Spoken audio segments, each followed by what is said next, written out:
Madame, Messieurs, merci de votre fidélité sur votre télévision. Bienvenue à cette édition du journal qui s'ouvre par cette nouvelle en santé. Tombée des rideaux, c'est vendredi 26 juin 2021 de l'atelier des formations dont le thème a été basé sur la recherche documentaire en santé. Et ces assises ont été organisées par l'ISTEM Kolwezi sous le haut patronage de Madame la vice-gouverneure de la province du Lualaba, Masuka Saini Fifi. Et les participants ont été outillés sur les méthodes de recherche du documentaire en santé. Plus de précisions avec nos confrères de la presse du gouvernorat.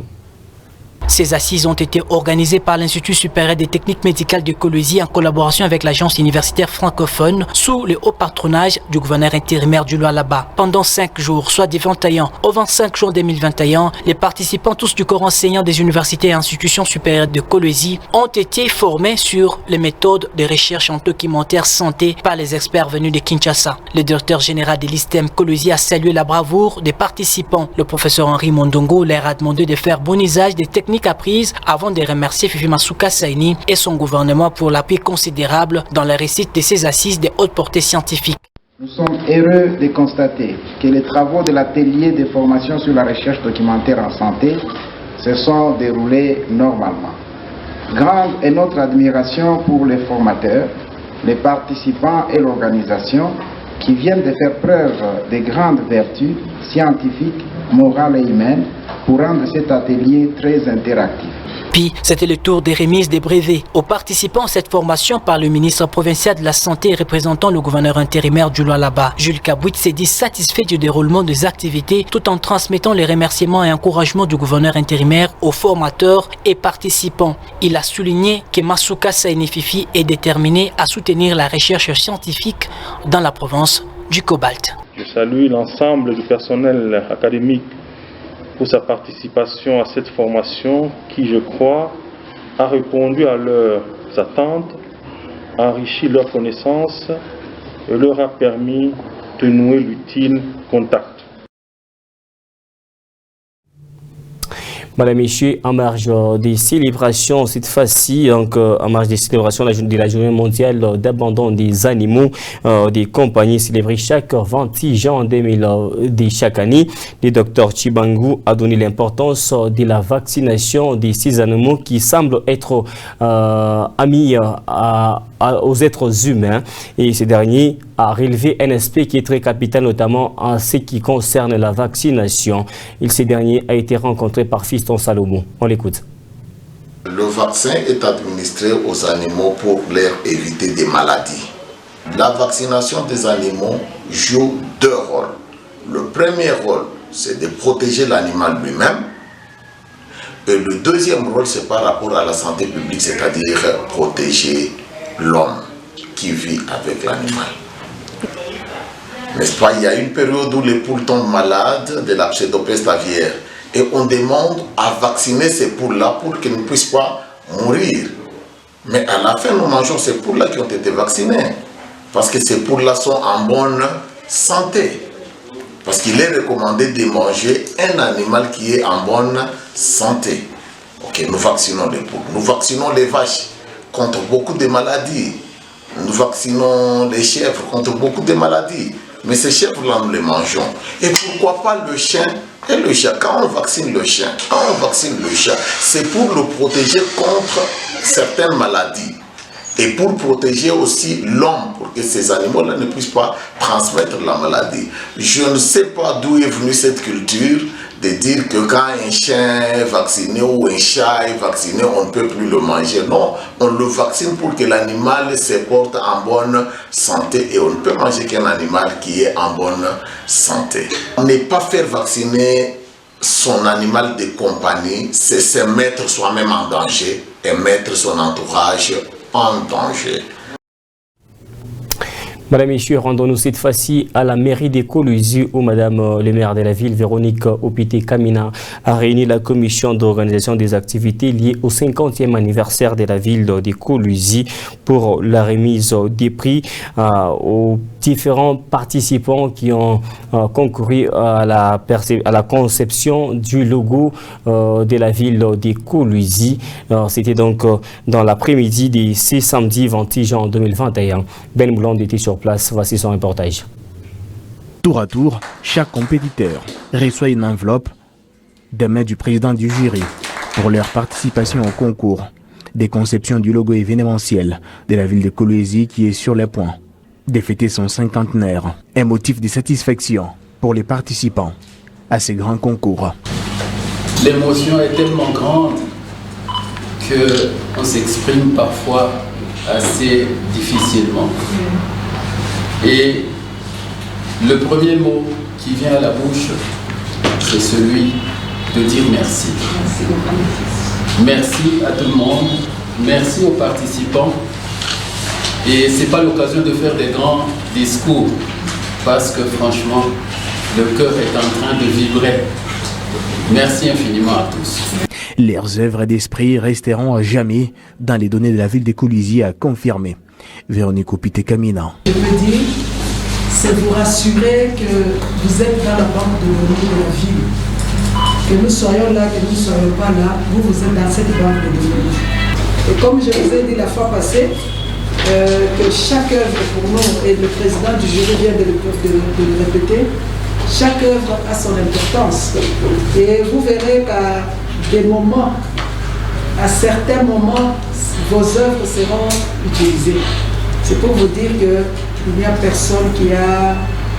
25 protagonistes étaient en lice, mais une seule personne a raflé les grands prix. Son œuvre sera plaquée sur différents supports pour la visibilité des activités liées au cinquantenaire de la ville de Kolwezi.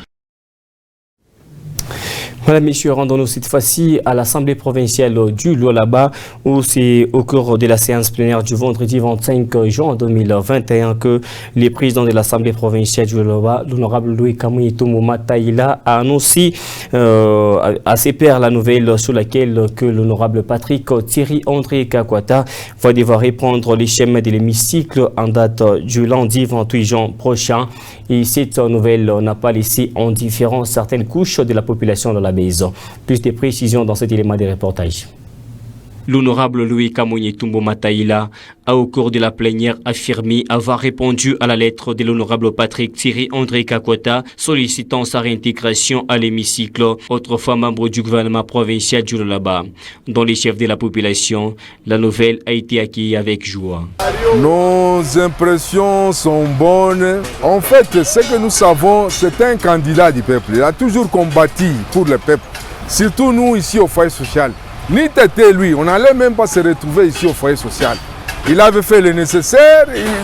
Donc tout ce qui nous concerne, nous autres soudeurs ici au foyer social, c'est à partir de lui, l'honorable Kakwata. Ça, vraiment, nous en sommes reconnaissants. Quand bien même que son retour était attendu, ses électeurs attendent encore beaucoup de leurs élus. Les priorités, c'est suivre quand il a démissionné en tant que ministre d'énergie. Ministre de hydrocarbures et transport.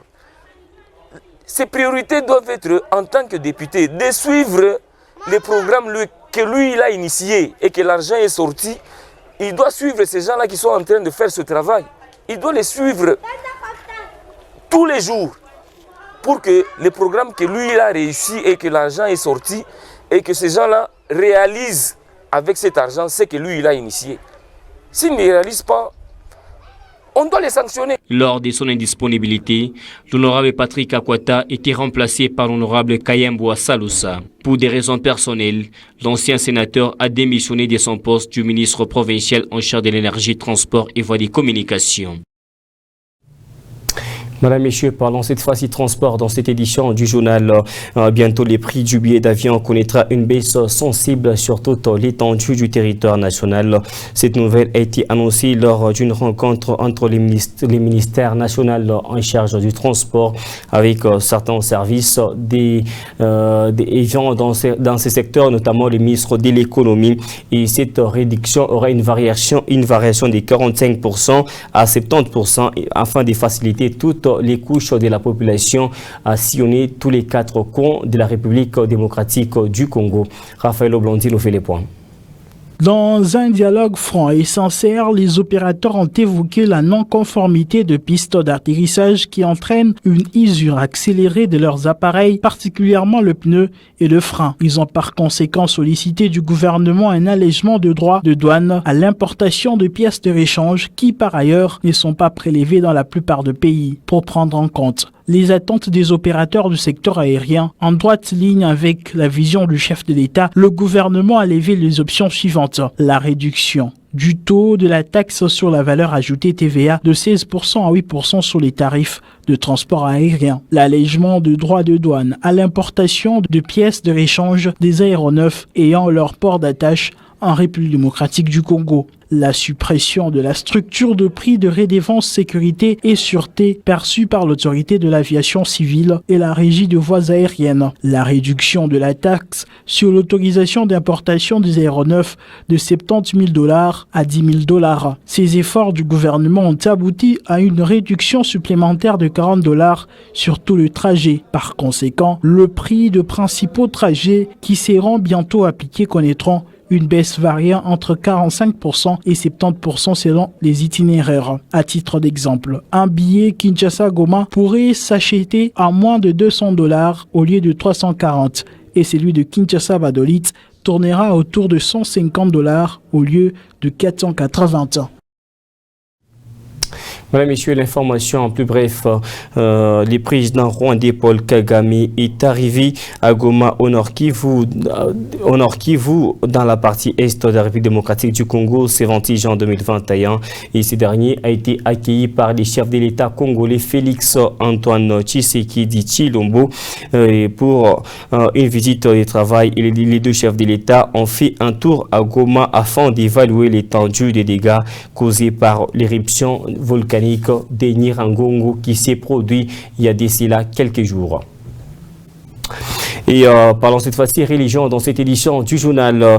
L'Alliance des Églises des Révélations des Royaumes des Dieux a célébré ce samedi 26 juin 2021 la fête des résurrections des dieux du Katanga. Madame Mwangi nous donne plus de précisions par rapport à cette journée. Celui-là, il s'appelle le nom de Kadiba Emile Ilunga. C'est lui le ministre de l'Intérieur devant Dieu. Et c'est lui qui est en train de regrouper tout le gouvernement de Dieu comme un ministre précédent parmi tant d'autres. Ok. Maman Mwanga, tu as tes questions.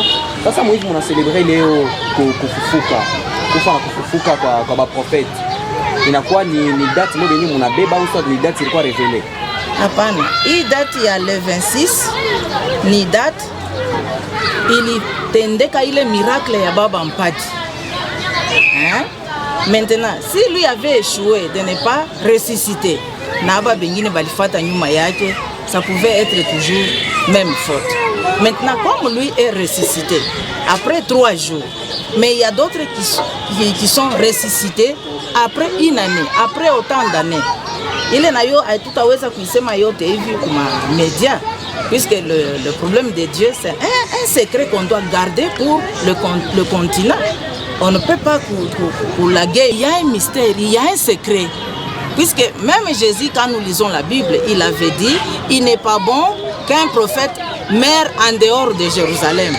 Et c'est la même chose. Mungu na ye mu continent noir.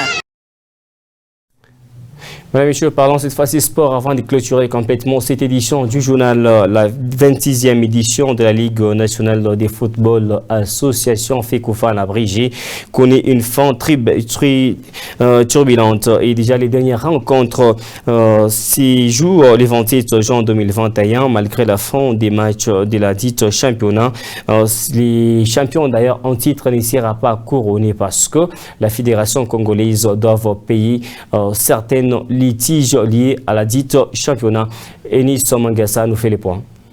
La fin du championnat s'annonce en Ligue nationale de football. C'est dimanche 27 juin 2021. Les derniers matchs vont s'y jouer. Une fin des saisons très mouvementée pour certains clubs. Les matchs terminent ce 27, mais la clôture et les couronnements du championnat gelés par le comité de gestion de la Linafoot et la FECOFA, car estimant que plusieurs problèmes devraient trouver solution avant de couronner l'équipe championne dès la 26e édition de la Linafoot. Mazembe, qui est présentement leader au classement avec à 66 points, sera reçu à Kindu par Maniema Union. À Goma, Dauphin Noir va accorder son hospitalité à Rangers. Ces matchs restants qui vont s'y jouer vont sceller les sorts du champion de cette 26e édition. Donc l'enjeu est grand. Le club va aborder ces matchs avec tous les sérieux possibles.